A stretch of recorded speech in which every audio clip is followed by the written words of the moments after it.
Mbahaye ikaze mu gice cya kabiri, aho tugiye kureba noneho relationship cyangwa umubano uri hagati ya blockchain technology ndetse na cryptocurrency system.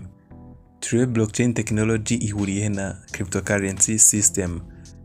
Reka twibuke yuko blockchain mu busanzwe ni uburyo buri decentralized bwo kubika amakuru. Twakwita nka decentralized storage infrastructure. Uburyo bugezweho bwo kubika amakuru mu buryo buri decentralized, aho nta muntu n'umwe ubu bukontorora, nta muntu n'umwe ushobora kuza ngo abe yabuhakinga byoroshye cyangwa abucitingeho, abweditinge, agira ibyo anyuranya, abivangavange cyangwa ahindura amakuru ayo ari yose abitse muri ubwo buryo. Ubushize twe twagiye tubivugaho bitandukanye, reka twe gutinda rero twigarukire kuri kino kintu n'ubundi kituzanye muri kino gice cya kabiri. Ni kenshi cyane muri kino gihe twumva ijambo blockchain rikoreshwa muri cryptocurrency, mu bintu bijyanye na cryptocurrency. Dukunda kubyumva cyane mu bijyanye na cryptocurrency. Ndizere ko cryptocurrency system niyo yafashe iya mbere mu gukoresha blockchain technology nk'uburyo bwo kubika amakuru, ariko cyane cyane amakuru ajyanye na transactions. Ubwo ni ibijyanye na transaction, uburyo wagiye ukora transaction. Ndizere iryo jambo riri kumvikana. Mu bijyanye na cryptocurrency, blockchain reka naho tuze n'abayisobanuraho. Blockchain mu bijyanye na cryptocurrency blockchain technology mu bijyanye na cryptocurrency isobanurwa nka records cyangwa se records, ngira ngo birumvikana, y'ama transactions. Uburyo ni nk'ikintu gitabo kigaragaza ama transaction yagiye aba mu buryo biri organized cyangwa bitondetse mu ma blocks. Nimvuga block ni nk'utuntu tw'udutafari wenda bari ko mbyita. Riba nk'amatafari, itafari imwe ni block, n'irindi ni block, n'irindi ni block, bigiye bitondetse mu buryo bw'ama blocks, ariko ari ububiko ari nk'igitabo kigaragaza ama transaction yagiye aba muri no blockchain technology hagati y'umuntu ku wundi. Ubwo ni network y'umuntu ku wundi. Bino bya blockchain cyane cyane muri cryptocurrency twagiye tubivugaho, ntabwo tugiye kubigarukaho cyane, ariko ikintu ngira ngo twumve cyane ni muri cryptocurrency nuko blockchain ikora nk'icyo twakwita digital ledger, nka agenda ikoreshwa mu kwandikamo kandi mu buryo bufite umutekano usesuye ibijyanye na transactions yakozwe muri network, cyane cyane muri cryptocurrency.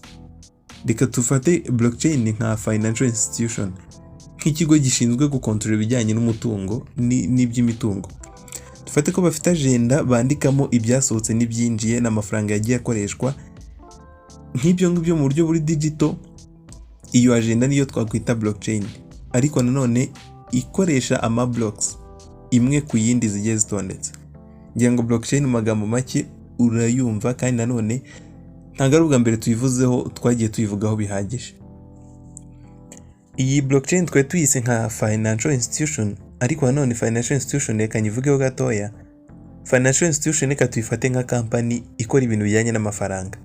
Urugero rworoshye cyane rwa financial institution ni nka bank ni financial institution, ariko nanone iri centralized.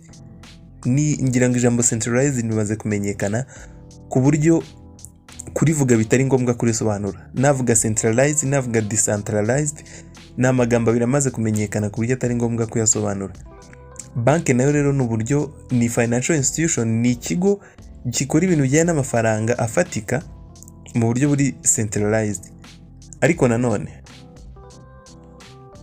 nkuko twise bank financial institution ikora ibijyanye n'amafaranga, ikoresha amafaranga afatika, reka dufate cryptocurrency blockchain network nka decentralized financial institution, iyo ikoresha cryptocurrency. Bivuze ngo ni nka bank ikoresha ama cryptocurrency n'ubundi mu magambo make, ariko nanone aho bitandukanye nuko twayita bank.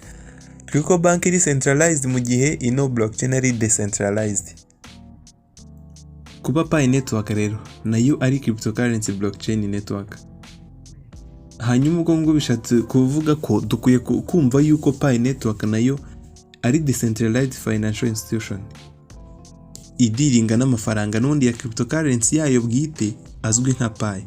Bivuze ngo Pi network ni nka bank y'ama cryptocurrency ariko ikoresha Pi. Icyo kirumvikanye. Niba ushobora gutekereza ko Pi network ishobora gucrashinga cyangwa ikaba scam cyangwa se ikaba ibintu byo kubeshya, nkuko abantu bamwe na bamwe bajya babivuga yuko Pi network wenda ishobora kugira igihe ntibibe ari ukuri. Ndagira ngo utekereze ko na banki wenda birashoboka ko banki yahomba cyangwa ikajya mu bintu nk'ibyo by'ibihombo, kubera yuko banki ni centralized financial system. Hagize nk'umuntu winjirira system ya banki ashobora kohereza nk'amafaranga akikorera transfer ku makonti ashaka, wenda yabashe kwinjira iyo banki cyangwa se akabasha kuyishyira hasi mu bundi buryo. Iyo niyo mpamvu nyine banki ari central cyangwa se ari centralized financial system.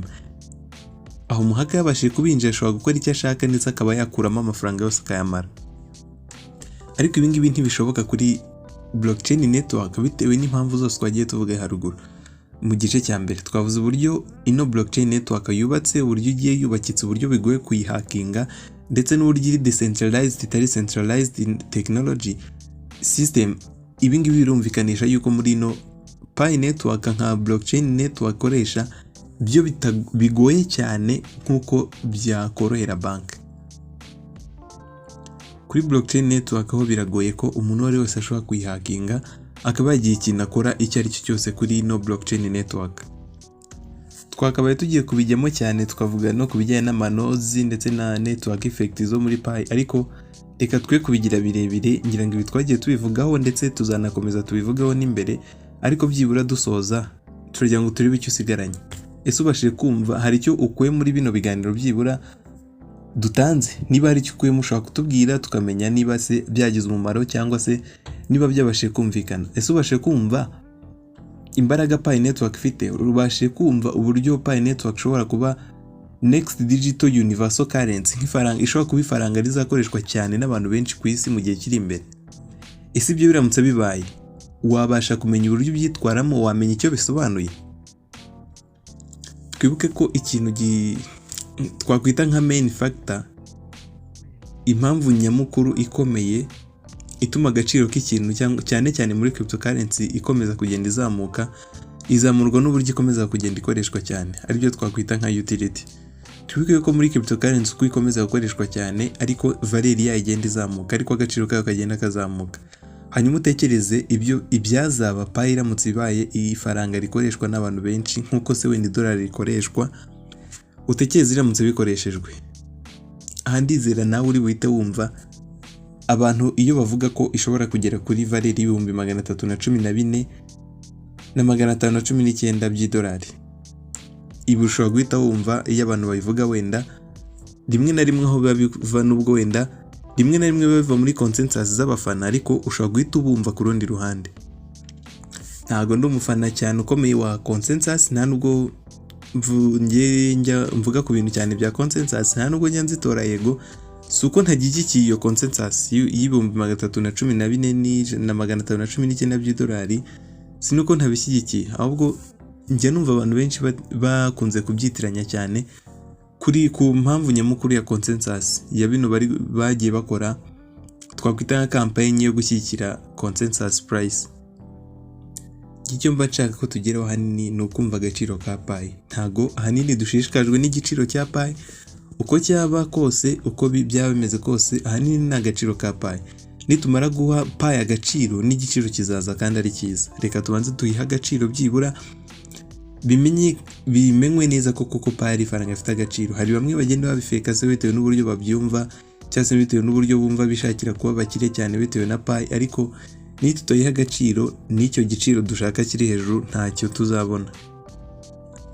Ndagira ngo twumve kano kantu. Hari ijambo ry'icyongereza rivuga ngo there is no value in the price but there is price in the value. Ibi bishatse kuvuga ko uramutse ukomeje cyane mu kwirukanka mu giciro ushobora guhomba n'agaciro ikintu cyari gifite.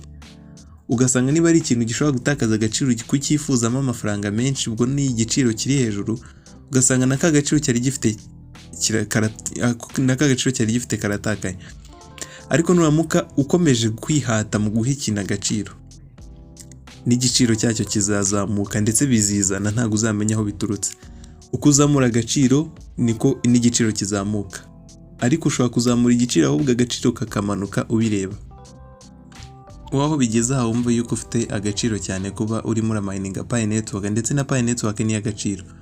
Nkuko bisanzwe rero ku musozo twavuze byinshi, ariko byibura ubashije kumva byinshi muri Pi, ubashije kumva byinshi kuri internet, ubashije kumva byinshi kuri blockchain, ndetse muri rusange ibintu byinshi twagiye tubisobanura. Ndagira ngo n'ubundi ubumenyi dufata hano dukomeze kumva ubumenyi bwatuma duha agaciro Pi, ndetse tukamenya akamaro kayo, icyo twayimaza, ntibibe ibintu biri aho gusa nk'uko bamwe babifata, ahubwo bari ibintu byibura bidufitiye akamaro ku buryo tunabibamo tuzi uburyo bikora neza n'icyo bitumariye.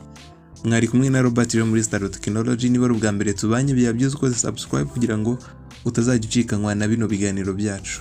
Turagushimira wowe twabanye, haba ku gice cya mbere ndetse n'icya kabiri. Utarebye icya mbere byaba byiza nacyo ukirebye kugira ngo urusheho gukomeza gusobanukirwa cyane n'ibyo twavuze, naho ubutaha rero mu bindi biganiro.